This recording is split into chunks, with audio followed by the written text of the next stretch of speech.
Et puis il y a ce nouveau cas de discrimination linguistique. Une liégeoise se voit flouée par une société de turn-out, donc flamande, sous prétexte qu'elle ne parle pas le néerlandais. Elle avait répondu à une offre de cette société de chèque hôtel l'année dernière. Jocelyne Leroy.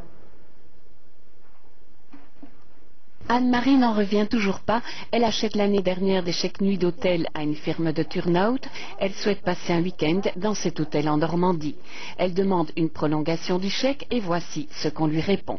Nous sommes désolés de vous avoir informé que nous ne livrons plus dans les régions de langue française. Si vous, comme client belge, maîtrisez aussi la langue néerlandaise, nous pouvons bien sûr vous livrer nos produits en néerlandais. Dans ce cas, nos livraisons et services seront faits seulement en néerlandais. Anne-Marie parle d'escroquerie, ses 18 € sont perdus, mais avant tout, elle se dit choquée par ce qui ressemble à une discrimination linguistique. Extrêmement choquée.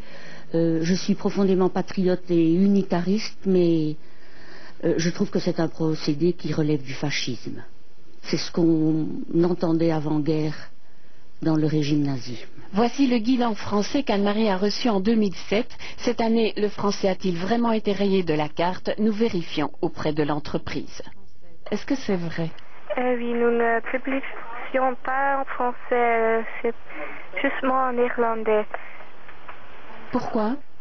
Ça, je ne sais pas, je ne suis pas au courant de ça. J'ai noté votre numéro et je vais demander de vous rappeler. Et depuis quand? Je ne sais pas, je ne suis pas au courant. Les lois linguistiques ne s'appliquent en principe pas au secteur commercial. Pourquoi cette société flamande préfère-t-elle se priver de clients francophones? L'attitude, en tout cas, interpelle.